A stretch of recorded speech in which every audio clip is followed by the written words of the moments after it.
vamos falar sobre o nosso início, sobre a fase da morte, quando tudo aconteceu. O nosso sentimento, o que aconteceu dentro de nós. E é curioso, né? Quando a gente lida com a partida, que é algo que a gente não imaginava. Quem imaginava que fosse entregar um filho, gente? Ninguém imaginava. E aí acontece. É o de repente. É o de repente. O de repente de Deus, porque não está no seu script. Não tá. Não tá no seu Você não script. imagina. Você imagina que vai ser curado, né? E aí essa coisa do vazio.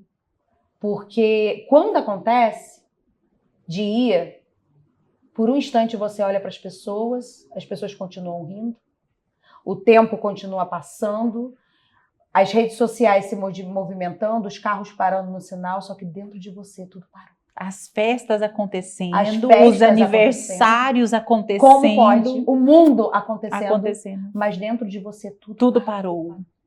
Tudo parou. Tudo parou.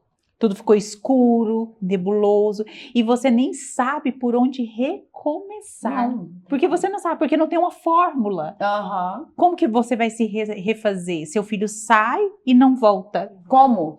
O seu filho vai para um leito de hospital, Como? Você tem fé, você tem uma religião, né? Você pratica o que manda o figurino e, de repente, tudo acabou. E, tudo amiga, acabou. E, tipo assim, faculdade, o trabalho... Sabe o que eu sinto? Eu sinto assim, eu não sei se algumas pessoas vão se identificar. Quando a Thalita encher a casa, o que é o encher a casa? O movimento dela, porque a Nathalie é mais quietinha, né? E a Thalita é totalmente sanguínea. Então a Thalita enchia a casa. A casa era cheia de... Porque ela fazia, na época, produtos de escola, muito EVA esparramado na mesa. Então a casa era um movimento, ela chegava do serviço, ela me contava a história, voltava o pai dela chegava, ela contava a história novamente. Então assim, a casa era cheia. De repente, naquele dia, a partir do dia 15, veio o silêncio total. E como? O silêncio da alma. A casa silenciou. É como se você tivesse com uma música ligada e de repente alguém vai lá e desliga bruscamente. Porque essa é a sensação. Como a minha música parou? Como? A minha música parou. Como eu vou dançar? Como eu vou viver? Como eu vou comer? Como? É um vazio, né? E por muito tempo ainda demora a cair a ficha. Porque você está na casa, o quarto está lá, as coisas estão lá, a rotina está lá. O trabalho, os sonhos, o casamento, os sonhos. A gente projeta um futuro com os filhos, né? A gente projeta futuro com o filho. Então, assim, não existe nome para essa dor de uma mãe que devolve o filho para Deus. Eu falo que a gente fica órfão do futuro, porque a gente projeta um futuro para eles, né? E de repente a gente se vê num silêncio ensurdecedor da ausência deles. É tão interessante. É um silêncio que ensurdece. E a gente tem saudade do fato novo. Da novidade de com vida. Eles. Porque assim, a gente fica saudosa, porque eu paro para pensar, eu tenho certeza que eu já seria avó. E eu fico assim, meu Deus, pensa, essa casa, com a alegria de criar. Eu tenho certeza que eu já seria avó. E aí eu fico saudosa daquilo que eu não vivi e que eu não vou viver através da Thalita. Sim. Porque através da vida da Nathalie eu posso degustar disso. Mas porém através da vida dela paralisou ali, naquele dia 15 de abril. E é muito curioso, né? Porque a gente fala de memórias vividas. Mas existem também as memórias não vividas. E aí a gente entra, que é no meu caso, no luto neonatal. Porque o luto neonatal é exatamente a expectativa de uma vida inteira, né? É a expectativa do bebê vir até você, a expectativa do amamentar, a expectativa do engatinhar, a expectativa do falar, do balbuciar. As primeiras palavras. Então tudo aquilo é é tirado de você.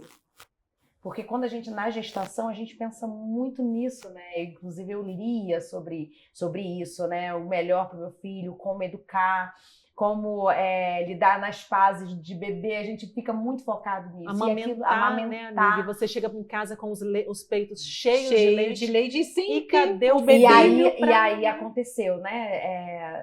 Tem esse ponto também, não só a retirada, né, desse sonho, o vazio daquilo que a gente não viveu, mas também o teu corpo.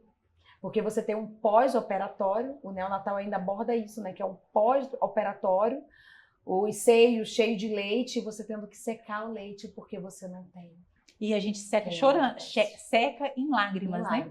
A gente seca o leite em lágrimas. Então o luto, ele mesmo sendo histórias diferentes, é o acesso ao vazio. É o acesso ao vazio. Independente de como, de qual circunstância aconteceu, em todas nós, por um momento, o tempo parou. É tão interessante, porque você falando, Mari, eu viajei no meu pensamento, né?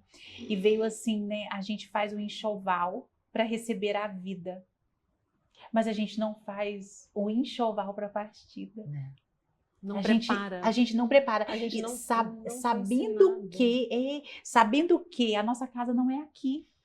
A nossa casa não é aqui, que aqui é passageiro. Porém, a gente não é doutrinado a fazer o enxoval para a nossa partida para a eternidade. Para nos preparar para essa grande viagem. Precisamos olhar para essa verdade. Gente, assim, parece, eu sei que é cultural, né? Porque a gente não tem esse costume, mas é também muito relacionado à verdade de Deus. Essa é a verdade de Deus. Porque se eu olho para Cristo e se eu olho para Ele e Ele me fala de uma vida eterna, muitas vezes a gente vai para a igreja e a gente não olha para ela, que é o maior legado de todos os legados. Hoje eu posso te falar a sensação que eu tenho depois da experiência morte. É como se pincelasse a eternidade para mim. Desenhasse. Pincelasse. Naquela época, antes da partida da Thalita, era pincelado para mim. Tipo assim, a morte estava muito longe do portão da minha casa. E hoje, depois do evento morte, aí sim eu vejo desenhado e me preparando para essa partida. E antes do evento, eu não me via nessa condição, né, dessa passagem, dessa ida. Eu não me via nessa condição, né? Era um pincel, só pincelado. É porque a gente não se imagina nunca nessa dor, nunca, a gente não quer. Eu lembro que eu vi acontecendo isso com vizinhos, né, com alguém distante da minha família, das irmãs da minha avó paterna, nessa coisa distante, na televisão acontecia, mas na minha casa não. Eu só pedia para Deus me livrar dessa dor. Pedia muito para Deus me livrar dessa. Então, se não acontecia, quando veio acontecer dentro da minha casa, aí que a gente vai ver, né, o significado realmente.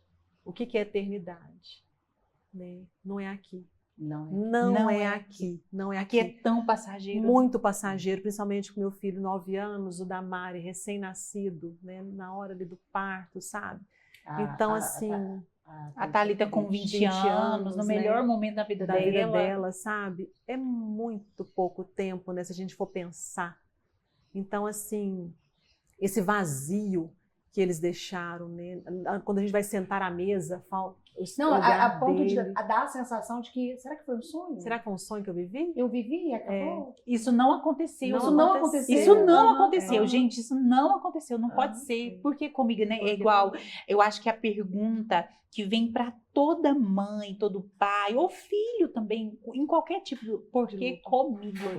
E é tão interessante, porque eu comecei a me analisar, tipo assim, Gisele, você se sensibiliza com a dor da Cris, você se sensibiliza com a dor da Mariana, aí você vai lá, você abraça, você acolhe por uma semana, porque isso acontece com a gente. Isso acontece muito. Você acompanha a pessoa uma semana, você acompanha a pessoa um mês, aí por fim, você fala, não, a pessoa já está conseguindo caminhar, a gente solta a mão da pessoa, né? E a gente deixa, aí de vez em quando a gente vai lá, passa uma mensagem no WhatsApp para a pessoa, e aí eu comecei a olhar e falar, por que agora não com você, Gisele? Não com você. Porque comigo não. Porque comigo não. Então agora você vai se olhar com misericórdia.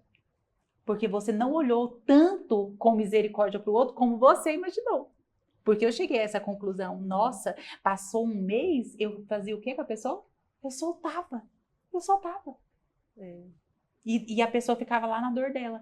Hoje eu entendo que um mês, gente, meu Deus, Não. a gente não tá nem no começo. Não. Nem no começo do processo. Nem no começo. E quantas vezes somos abandonados nesse começo do processo? É isso. Muitas vezes, até por pessoas de dentro da família, né? Por dentro de casa, assim. Mas é por não entenderem, né? A dimensão da dor. E graças a Deus elas não entendem que elas não estão passando por isso, né? Mas o vazio é ensurdecedor. Ele é grande, ele fica.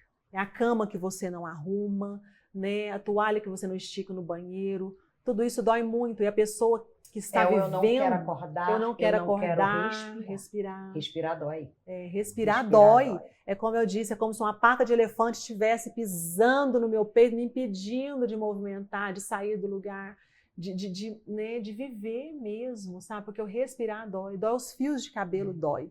Até para tomar banho é difícil. É muito difícil. Até o ato de tomar um banho. Porque a gente vai desistindo de tudo. Para quê? E é curioso, né, essa questão do respirar dói, de viver o luto. Porque tem gente que não vive o luto. Não vive. Só que a conta chega. A conta chega. É preciso viver o luto. O luto é um processo temporário, necessário, doloroso, mas passa. E ele tem que passar também. Porque vai chegar uma hora que você vai olhar para você e vai falar, eu não posso continuar acariciando isso. Eu preciso soltar. Então tudo é um processo, é de respeitar realmente o tempo. E o luto, a gente precisa viver o luto para não viver de luto. Exatamente. Né? Então a gente vive aquele momento, a gente não pode, sabe, assim, fingir que nada aconteceu, vida que segue. Não, viva, sabe, aquela dor, tá doendo, deita, chora. E pode chorar e deve chorar.